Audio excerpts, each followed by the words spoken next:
Hello everyone. अगर आप senior citizen हैं या फिर आपके मम्मी पापा दादा दादी या फिर नाना नानी सीनियर सिटीजन हैं तो ये वीडियो आपके लिए है। आज हम लोग बात करने वाले हैं एलआईसी की प्रधानमंत्री वय वंदना योजना के बारे में, जो कि गवर्नमेंट ऑफ इंडिया ने मई 2017 में लॉन्च किया था। इसकी ओनरशिप एलआईसी के पास है और इसकी पॉलिसी टर्म 10 साल की है। बात करें स्कीम के बेनिफिट के बारे में तो इस स्कीम का रेट ऑफ इंटरेस्ट फिक्स्ड रहेगा। आपने जब भी इन्वेस्ट किया उस समय एलआईसी ने जो भी रेट ऑफ इंटरेस्ट डिसाइड किया हुआ है वो आपको through out the policy period उसी रेट पर पेंशन मिलता रहेगा। इस पॉलिसी में हमें कोई भी एडिशनल जीएसटी पे नहीं करना पड़ता है, जो कि अदर एलआईसी पॉलिसी में हमें पे करनी पड़ती है। पेंशन अमाउंट जो भी पॉलिसी होल्डर्स को दिए जाते हैं उस पर कोई भी टीडीएस डिडक्शन नहीं होता है।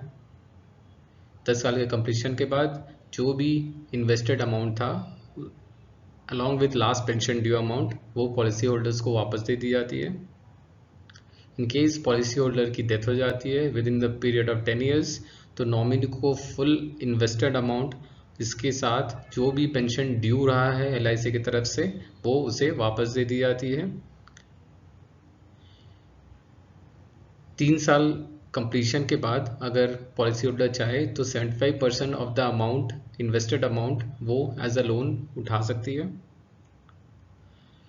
इन केस पॉलिसी होल्डर या उनके स्पाउस को कोई भी क्रिटिकल इलनेस होता है तो policy at any point of time हम सरेंडर कर सकते हैं और उससे हमें 98% ऑफ द परचेज प्राइस वापस मिल जाती है। बात करें स्कीम के इंटरेस्ट रेट के बारे में तो अगर किसी ने मंथली पेंशन का सिलेक्शन किया हुआ है तो उसे रेट ऑफ इंटरेस्ट 7.4 मिलता है, क्वार्टरली के लिए 7.45, हाफ ईयरली के लिए 7.52, वहीं ईयरली के लिए 7.66। अदर सीनियर सिटीजन के लिए जो स्कीम्स हैं उनकी रेट ऑफ इंटरेस्ट पर भी एक बार नज़र डाल लेते हैं।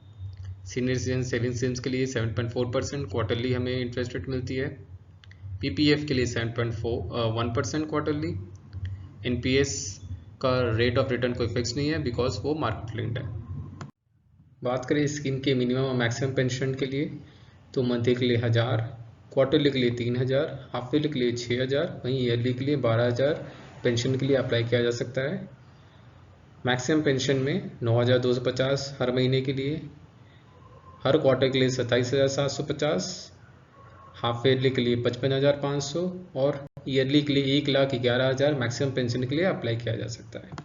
अब हम देखेंगे कि based on pension amount selection कितना इन्वेस्टमेंट की जरूरत पड़ेगी। अगर हम मंथली 1000 रुपये पेंशन के लिए जाते हैं तो 1,62,162 रुपये का इन्वेस्टमेंट करना पड़ेगा। क्वार्टरली 3000 रुपये पेंशन के लिए 1,61,074 रुपये का इन्वेस्टमेंट करना पड़ेगा।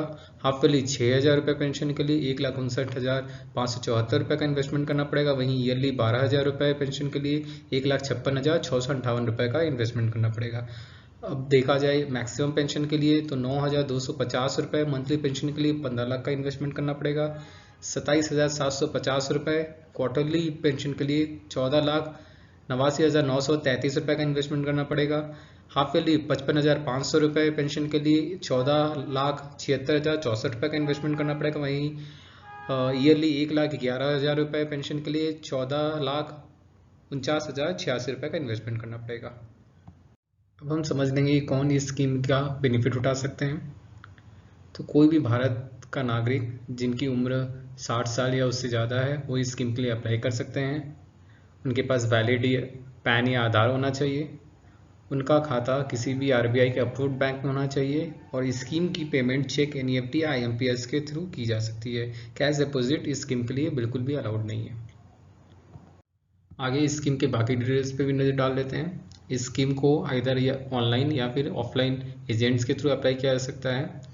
ऑनलाइन एप्लीकेशन के लिए इस यूआरएल पर क्लिक करके प्रोसीड किया जा सकता है। इस स्कीम पे मल्टीपल इन्वेस्टमेंट अलाउड है पर टोटल इन्वेस्टमेंट किसी भी टाइम पर 15 लाख से ज़्यादा का नहीं किया जा सकता है। कोई भी सीनियर सिटीजन और उनके पार्टनर अलग अलग स्कीम में 15 लाख का इन्वेस्टमेंट करके इस स्कीम का बेनिफिट उठा सकते हैं। इस स्कीम पर कोई भी टैक्स बेनिफिट नहीं है और ये स्कीम फिलहाल 31 मार्च 2023 तक अवेलेबल है, जो कि फ्यूचर में और एक्सटेंड होने की भी संभावना है। आशा करता हूँ इस स्कीम के बारे में सारी जानकारी आपको इस वीडियो के द्वारा मिल गई होंगी। अगर आपके दिमाग में अभी भी कोई सवाल हो तो आप हमें कमेंट करके पूछ सकते हैं। Thank you.